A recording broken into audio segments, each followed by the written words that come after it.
I said, throw your safety pack away. Throw it in that ditch that had a stream. There's a plastic bag with 2,500 German money that we could use to escape, for escape money. And my pistol had a .45 automatic pistol. I told the Samaritans, I said, throw your gun, your pistol, because we both wore sidearms, throw them in that ditch, because the Germans are going to be here in just a few minutes. And that's exactly what happened. The civilians wanted to kill us. We were in German territory. We didn't land in France, we landed in Frankfurt. And that German right across the They didn't like border. Americans either, the civilians. Huh? The civilians didn't like Americans either. No, well, nobody liked the Americans. The Guineas, the Italians, but 4 of us was lucky enough to get out alive. And there's only, as far as I know, I'm the only one living. Let's talk about further. You hit the ground, here comes the Germans. The civilians are trying to get there at the same time, and the German soldiers obviously capture you. The civilians tried to hit us with rakes and pitchforks, but the German soldiers, when they were told, y'all capture them prisoners so we can interrogate them, and no fooling around. And they told them that they didn't. They knocked hell out of it. Go ahead. All the civilians. Go ahead, keep on. He's going. Who is that? Go ahead. Kathy's leaving to go take the little girl to dance. Tell them about how the Germans picked you up. Go ahead. Go ahead. Go ahead. Time's a wasting. Is it over? No, keep going. You got captured. They saved us. They started beating the hell out of the German civilians and breaking us away from them and putting us in these little 3-wheel sidecar motorcycles. They had one for Dismaris and one for me, with a guy driving it. Had 3-wheel.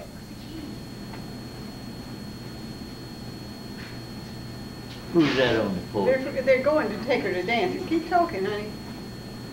And so they were able to get us out of the territory onto a bus and take us out of the territory to interrogation center. And that's the first thing. They interrogated us. Where'd they wanted take to you? know who you are and what we did with D.P. Oliver Jr., 18-18-73-42, United States Air Force. Where'd they take you to? They took me to a dungeon, me and the Smailers, for interrogation. Then after interrogation, after we stayed there 2 or 3 weeks, and interrogated us every day. And the Germans, when they asked me and I told them name, rank, and serial number, this goddamn German hit me on the back of the head with the butt of his rifle and called me a fucking Indian. My hair was straight up. He said, "You fucking Indian," just plainer than I could. And then the German officer that was in there with this knothead pushed him away and told him something, and told me to sit down. They didn't like us. So then, from there, after interrogation, where'd they take you? they took me to the dungeon. And I stayed there 2 weeks, me and Dick there, the guy that came to see me from Indiana. Remember?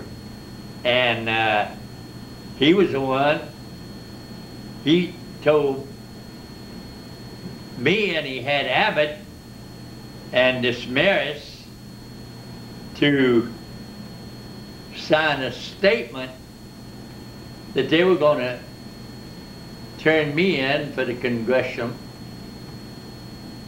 Medal of Honor.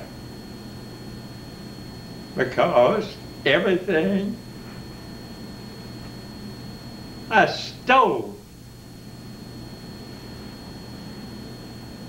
to survive, to keep them alive. Well, they were grateful for that, but the guy that came from Indiana, he's not living now, is he? No. No, he died.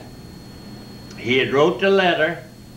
Abbott give me a copy of it. It's in here somewhere. Yeah, I think. That they were going to send it to this general, this American general, head of the War Department, and never got there. That's all we heard of it. But when we dug the trench, stole all the Germans' potatoes, when I dug up underneath the wooden building with no floor and made a hole where I dug, here they come, potatoes. So we took, everybody came, they were kind of secretly, took the goddamn kartoffels, which is potatoes, and everybody loaded up with potatoes. And we went back on the march again for another 10 or 12 days, and we eat our rutabagas and our kartoffels. Well, before you get ahead of yourself, when you left the dungeon, they sent you obviously to Stalag XVII at that time. Yes. Okay? Well, let's talk about that. They send you over there. What was it like over there? What was it like? Yeah, when you first got to Stalag XVII, you spent 2 years of your life over there, right? Yeah. Okay, let's talk about that. 2 years. Okay. Me and Dick, Dismaris, and Abbott. Okay. We were all in Stalag 17 in the same end of the barracks. Later on, Amy's cousin, Carlisle. Yeah. They put him in 30B with me. Mm-hmm.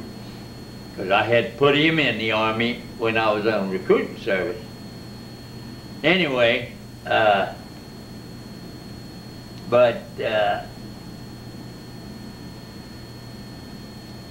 Stalag 17, you didn't get nothing to eat but 3 little potatoes about that big around for 1 meal. That's it. Or either they had a potato soup or potatoes and beans or barley soup.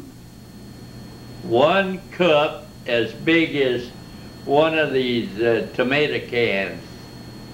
You know, like Tomato paste. like y'all Little tomatoes. open. Mm-hmm. Not that big. The same size as a carnation cream can. They dipped in there, you got 1 scoop and that was it. You lived on potatoes. Huh? You lived on potatoes. Potato water. This old boy was smart. Just two